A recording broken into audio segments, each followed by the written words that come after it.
함께 읽은 말씀 창세기 4장 13절부터 17절까지 말씀. 우리 천천히 13절부터 17절까지 합독하시겠습니다. 시작. 가인이 여호와께 아뢰되 내 죄벌이 지기가 너무 무거우니라. 주께서 오늘 이 지면에서 나를 쫓아내시온즉 내가 주의 낯을 배웁지 못하리니 내가 땅에서 피하며 유리하는 자가 될지라. 물은 나를 만나는 자마다 나를 죽이겠나이다. 여호와께서 그에게 이르시되 그렇지 아니하다. 가인을 죽이는 자는 벌을 7배나 받으리라 하시고 가인에게 표를 주사 그를 만나는 모든 사람에게서 죽임을 면하게 하시니라. 가인이 여호와 앞을 떠나서 에덴 동쪽 놋 땅에 거주하더니 아내와 동침하매 그가 임신하여 에녹을 낳은지라. 가인이 성을 쌓고 그의 아들의 이름으로 성을 이름하여 에녹이라 하니라. 아멘.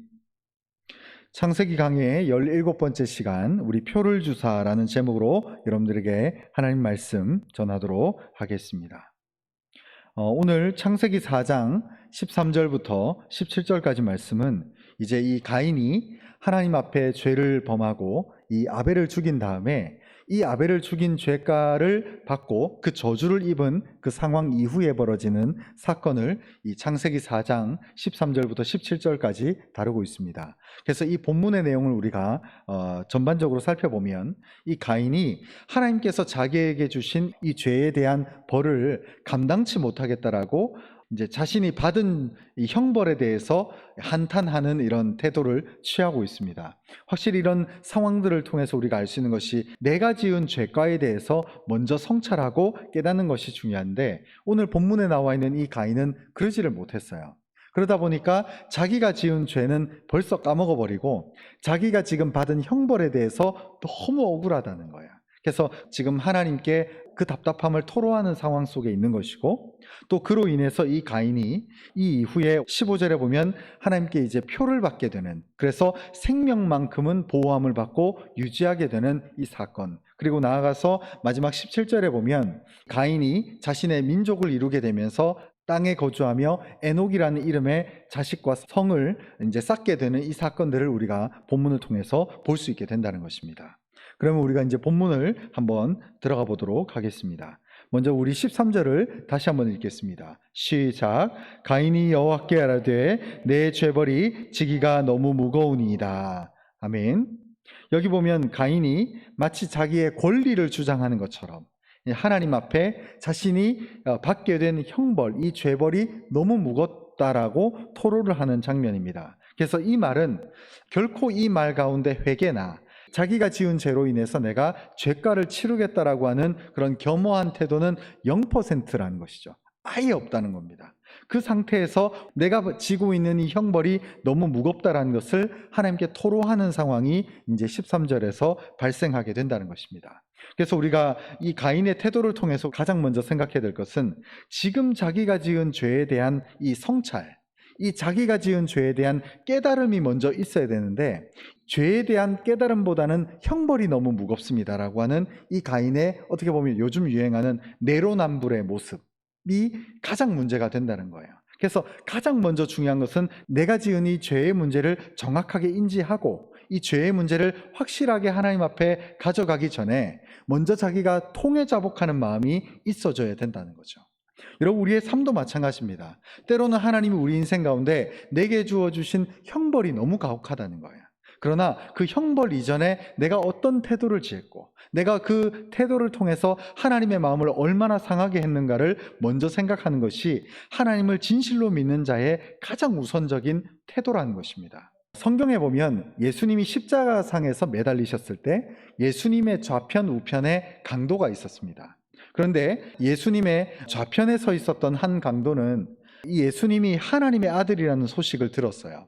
그래서 당신이 하나님의 아들이라면 나 좀 구원해봐라, 이런 식으로 얘기를 합니다.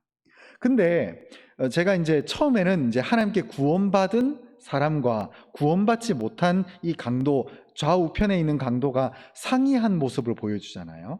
근데 먼저 이 좌편에 서 있었던 이 강도가 하나님께 하는 얘기들이 결과만 따져놓고 보면 그의 태도가 잘못됐다는 것을 알긴 하는데 성경을 보면 이 사람이 뭘 그렇게 잘못했나라는 질문이 생겼어요. 왜냐하면 당신이 하나님의 아들이어든 나 좀 구원해봐라. 그 말이 사실 제가 구어체로 바꿔서 표현을 하니까 따지는 것 같아 보이고 실제로 따졌을 겁니다. 그런데 우리가 어투를 제외하고 그 문장만 따져서 보면 이 사람은 자기가 느낀, 자기가 생각하는 정확한 말을 한 겁니다.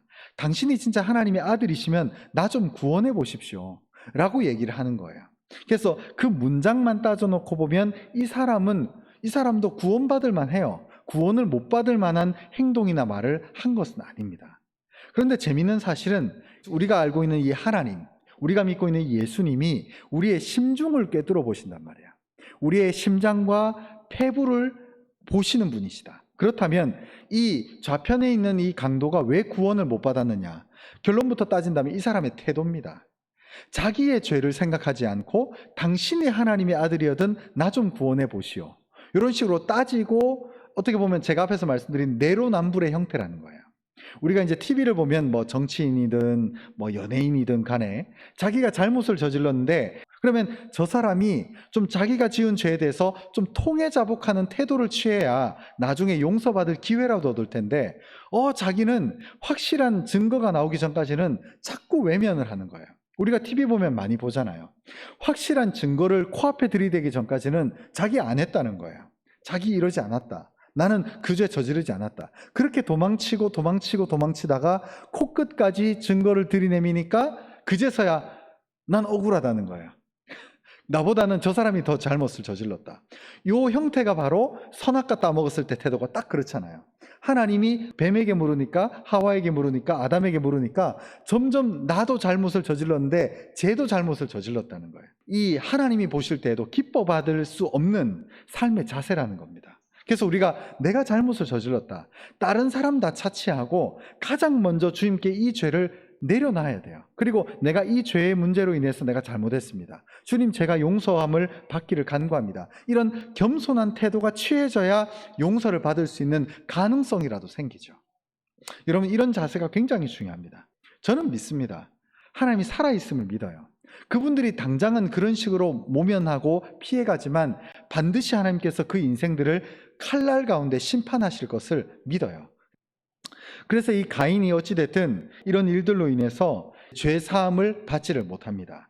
이 상황 속에서 이제 자신의 죄를 하나님께 통해 자복을 하니까 또 하나님은 어째 이렇게 마음이 좋으신지, 어떤 세상의 관점들을 보면 하나님이 냉혹하다, 하나님을 믿지 않는 사람들은 하나님이 냉정하다, 뭐 공의의 하나님이시긴 하지만 사랑이 없으시다라고 보는 관점들이 있는데 전혀 아닙니다. 하나님이 이렇게 사랑이 많으세요. 사랑이 얼마나 많으신지 이 가인에게도 회개할 수 있는 기회와 표를 주십니다.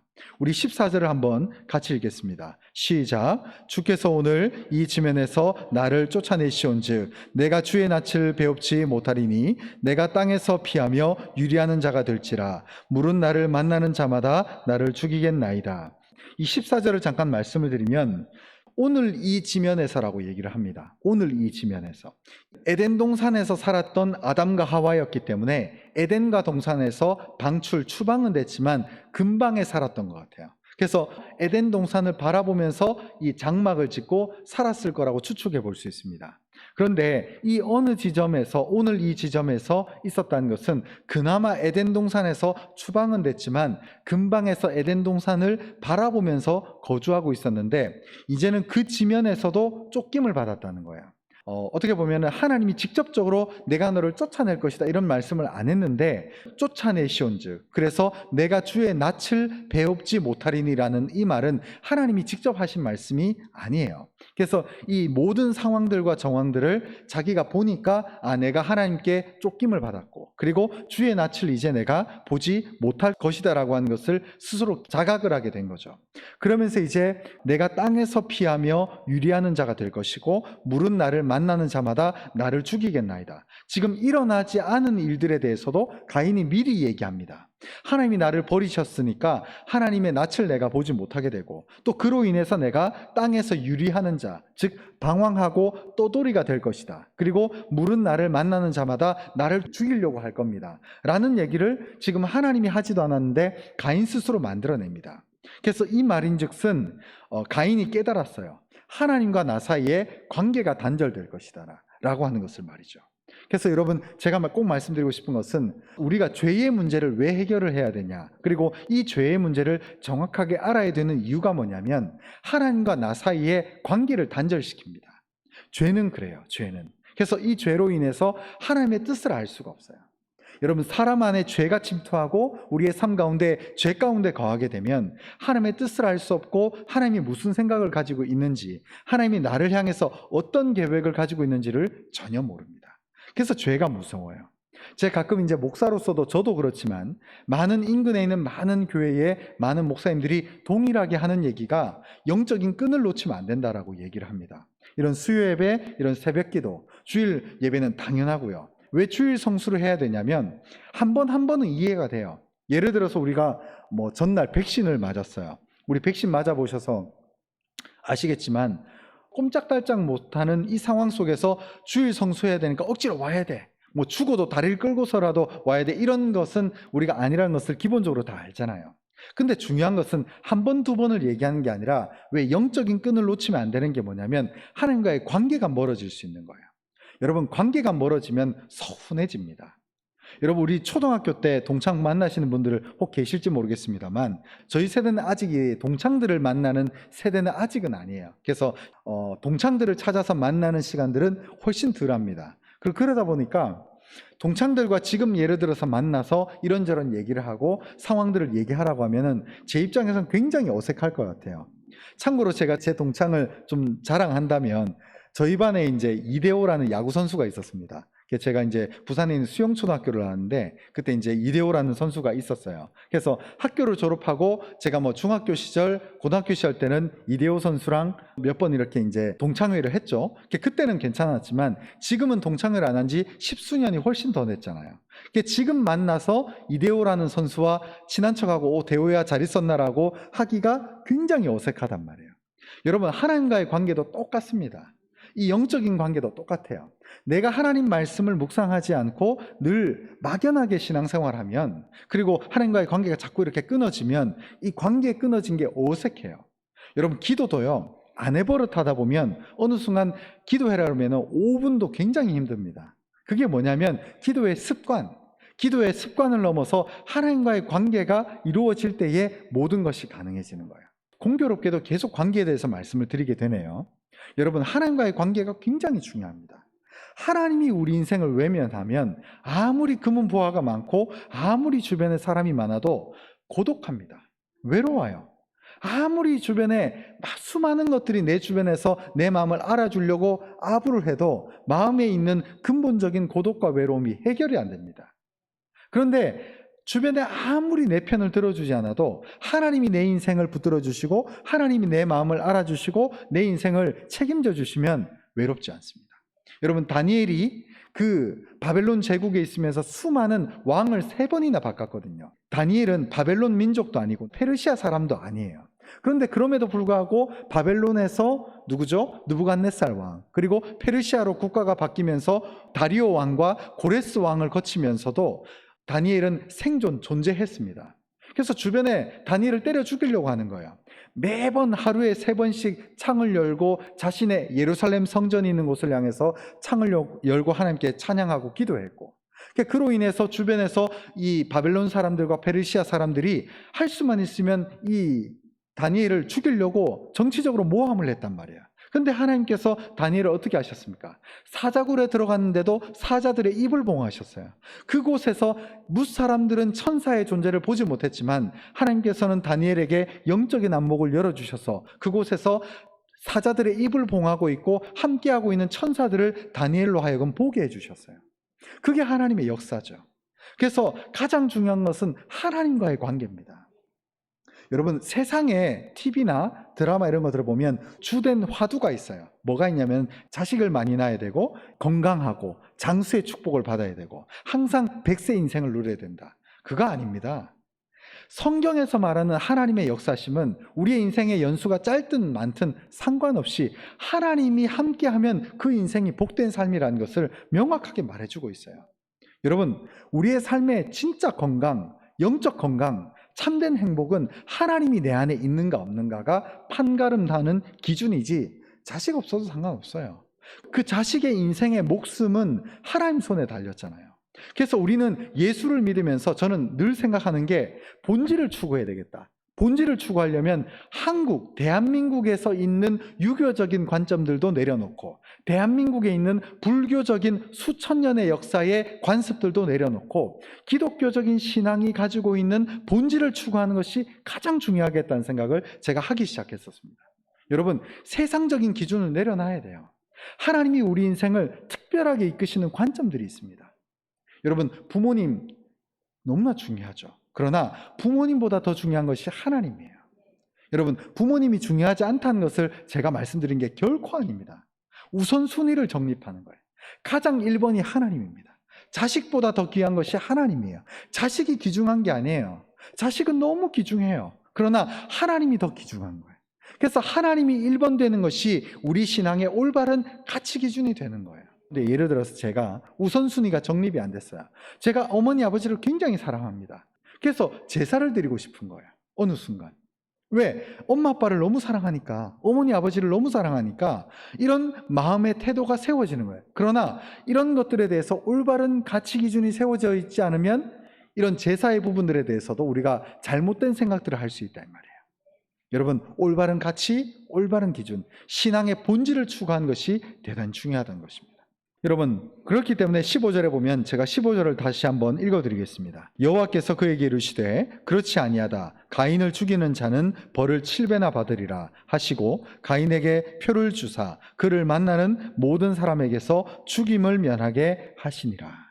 여러분, 하나님이 얼마나 좋으신 분이신지 참 그렇습니다. 어떻게 보면 이 가인은 내로남불에 뻔뻔하기 그지없어요.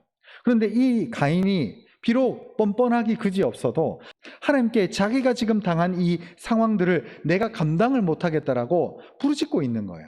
근데 이 부르짖음을 하나님이 외면하시지 않습니다. 그래서 15절에 보면 너를 죽이려고 하는 자는 벌을 7배를 받을 것이다.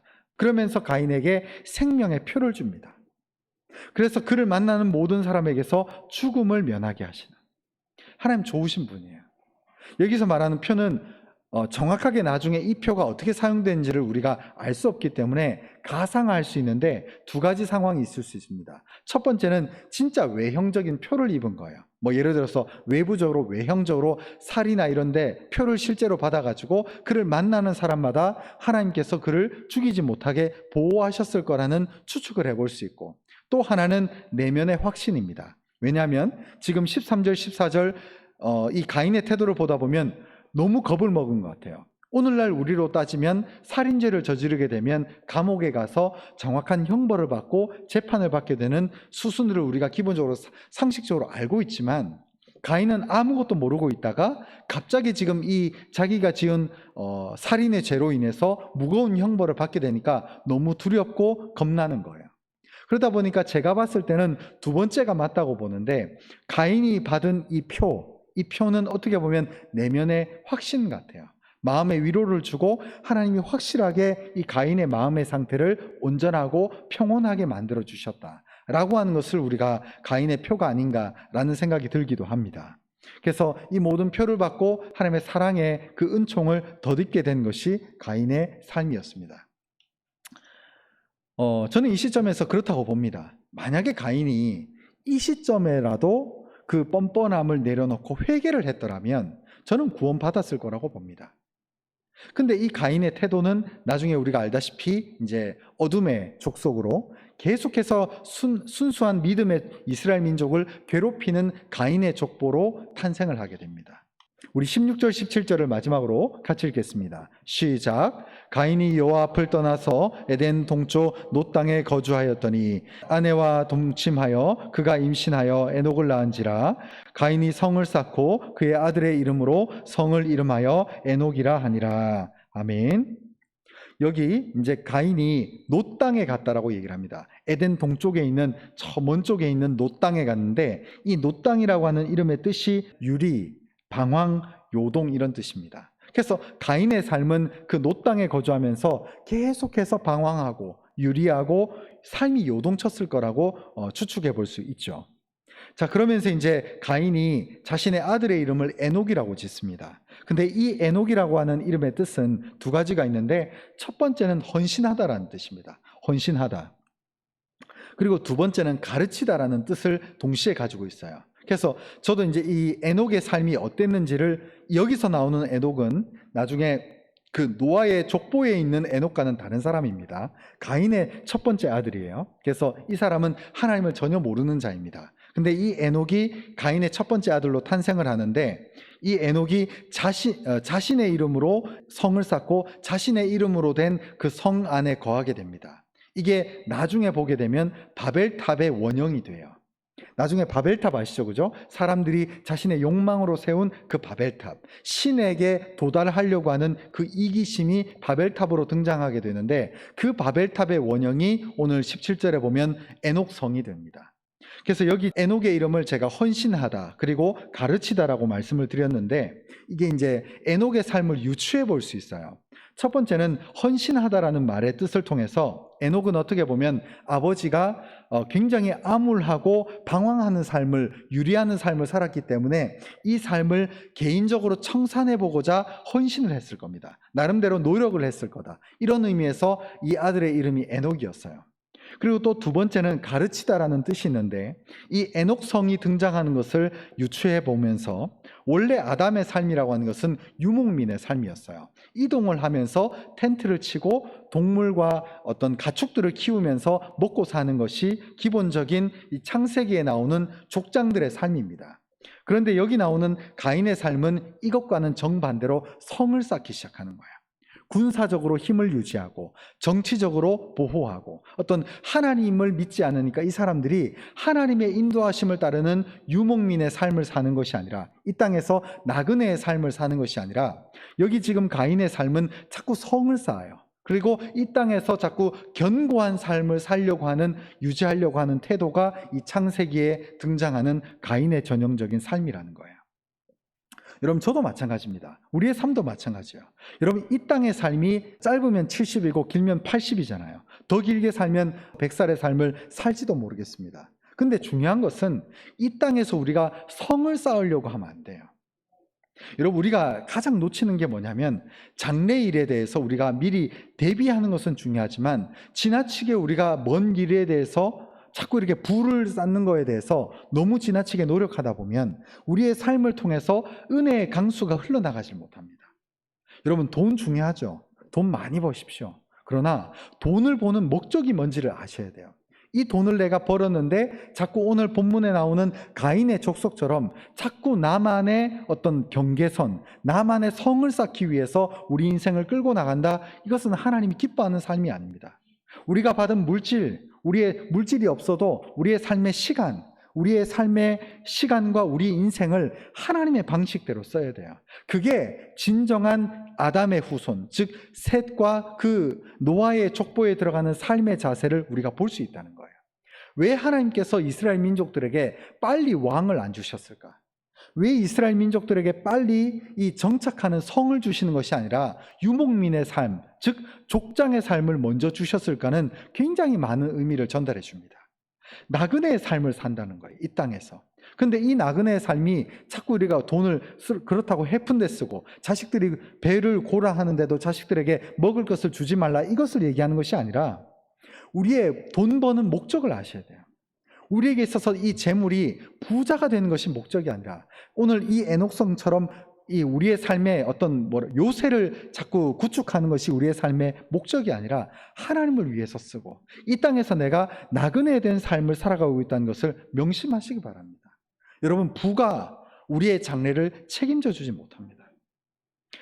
한 가지 이야기를 드리고 마칠까 합니다. 제가 예전에 주일학교를 했는데요, 제가 하나님의 심정을 알겠더라고요.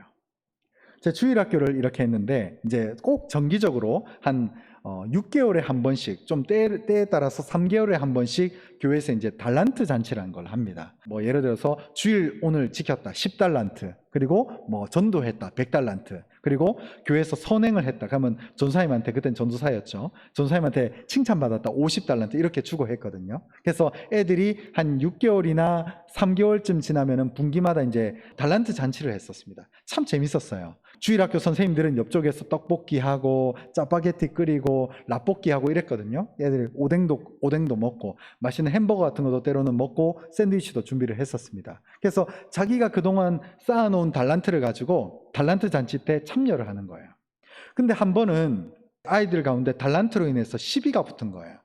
달란트로 인해서 막 난리가 난 겁니다. 어떤 애는 달란트가 너무 많고 어떤 애는 달란트가 너무 작은 거예요.